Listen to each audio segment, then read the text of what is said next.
What's up, guys? Welcome back to the attic. In today's video, I'll be giving you all of the fight predictions and wagers for UFC Shanghai. I've already dropped a weekly recap video, but let's quickly have a look at what happened over the weekend. We started off by getting crushed on PFL bets. It all went downhill when Godzi Rabadanov was upset in the main event, losing a 12-unit wager. This left us in a big hole, and unfortunately, it was getting worse and I didn't even know yet. LFA was taking place at the same time, and I flipped over to see that we had already lost two big favorites. We ended up closing the card with 2 wins, but that still left us down 6.6 units. One Friday fights actually happened before all of this, but somehow the graph got out of order.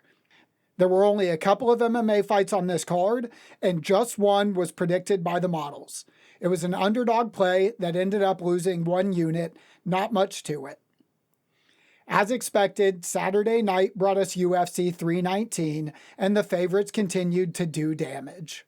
Chase Hooper and Kai Asakura did their best to drag us down, but we were still able to profit 2.48 units after winning 8 out of 11 on the night. Finally, we closed the weekend by accepting a 0.47 unit weekly cash boost from the book. It's a pittance compared to what we lost, but you won't catch me turning down free money. With hard times in the rearview mirror, let's move forward as always. I was able to put 99% of the bankroll at risk this week and haven't missed a single available bet. PFL and LFA are available on the Patreon, but first, we look to keep the UFC profit streak alive. We'll be starting off this card at middleweight with a bout between Kyle Daukaus and Michel Pereira. What is the model thinking here? I don't want to bet on any Daukaus. This dude was cut from the UFC for a reason. At a glance, he's got a better record than Michel, but he went 2-4-1 in the UFC and he was KO'd in the last 2. It does bring me a little bit of comfort to see that he's on a 4-fight win streak in Cage Fury with 3 finishes, but I still question this play. Only 2 of the 3 models favor Daukaus here, so I placed a 1-unit wager on him as a plus 250 underdog. I will be sweating it out early over this next fight when Yiza takes on Weston Wilson at featherweight. Weston is the older fighter in this matchup by 8 years, which contributes about 16% to the model's decisions. If you're into the height and reach thing, then it's probably notable here, but the models just don't care much. At 25-5, Yiza's record looks much more impressive. He doesn't have a perfect finishing rate like Wilson, but his winning rate is 30% better. Yiza is a large minus 1,400 favorite at the books, and all 3 models agree, so I've dropped 21 units on him to win. Next up at lightweight, we'll see Gage Young fight Mahashate. These two will likely be feeling the pressure to win when they step into the octagon. Gage is basically getting a free run after losing a short notice debut in April. Mahashate is coming off of his 3rd loss in 5 UFC fights and hasn't shown the same promise that he did in his debut. Gage Young let us down last time, but the models and the books still like his chances. 1.35 units on Young as a minus 135 favorite. We'll be sticking around at 155 for another fight. This time, it'll be Rong Zhu taking on Austin Hubbard. How is Hubbard back in the UFC? Did Paige Van Zandt agree to the power slap contract to get her boyfriend's job back? In his current run, Austin is 1-3 in the past 2 years. Rong Zhu is also on his second chance, and at least he's making weight this time. All 3 models like Rong Zhu as a minus 305 favorite. This wager cost me 4.58 units. Dropping down to bantamweight, we'll have a bout between Long Zhao and Su Young Yu. Both of these guys came in from Road to UFC. Zhao lost in the Season 2 finals, while Yu was able to win in Season 3. They have both gone on to win a UFC fight in the meantime. The models are extremely close to even here, as are the books. We do get a slight lean toward Yu from all three models, so I placed a 2.1 unit bet on Su Young Yu. Our next fight is a flyweight matchup with Loner Kavanagh fighting Charles Johnson. Loner is still undefeated at 9-0 and has already secured 2 victories in the UFC. Johnson will be 8 years older, but I don't think he looks his age in the octagon. Charles will have a massive advantage in experience, but the models don't believe that this matters much at all. At the books, Loner Kavanagh is a -210 favorite with support from all three models. I've bet 3.15 units on this fight. The next fight we'll look at is a light heavyweight matchup where both Dr. Nurgoje and Uran Satibaldiev look to recover from losses in their promotional debuts. In March, Dr. was subbed after missing the light heavyweight limit by nearly 5 pounds. Uran took a late notice fight at heavyweight against Martin Boudet in April, where he lost a unanimous decision.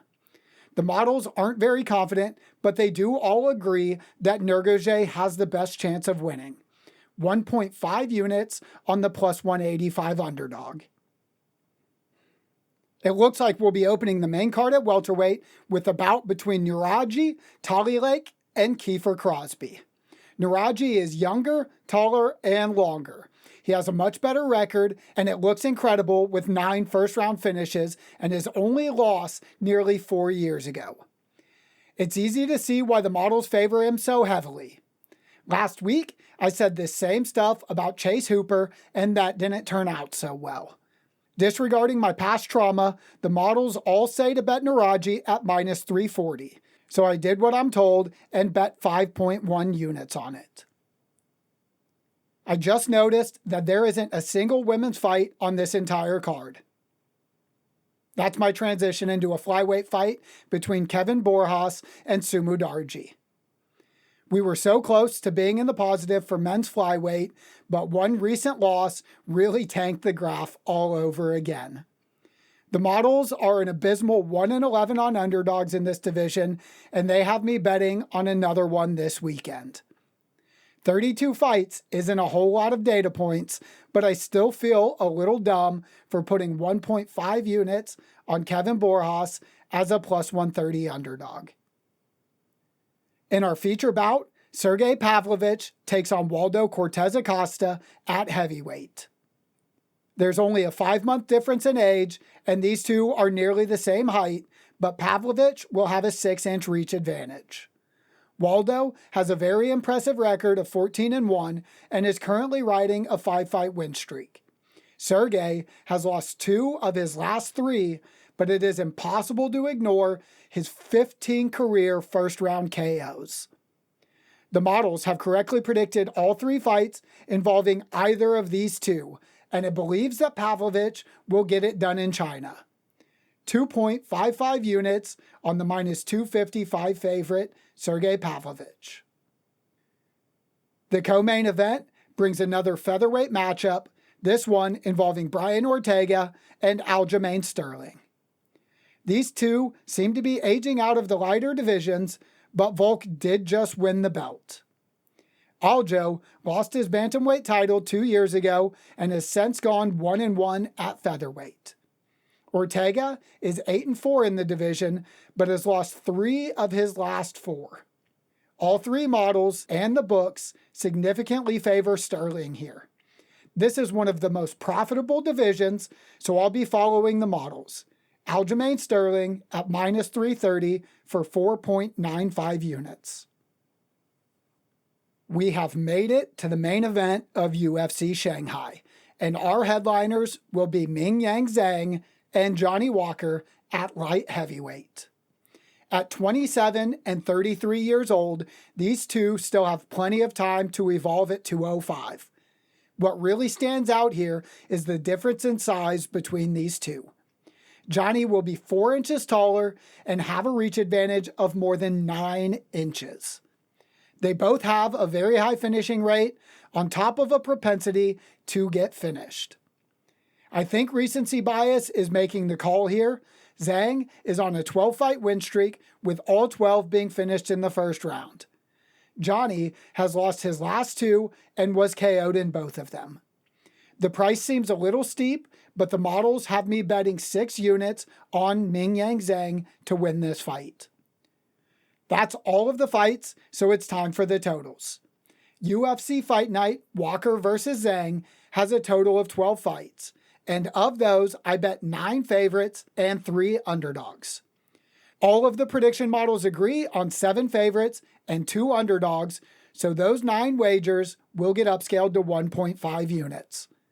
My total risk on this card is 54.67 units for a potential profit of 19.72 units. In total this week, I was able to risk 99% of the bankroll across 3 promotions. PFL and LFA predictions are available for free on Patreon, so go check those out now. Make sure you like and subscribe to the channel for truly unbiased MMA predictions. As always, thanks for watching and good luck on all of your bets this weekend.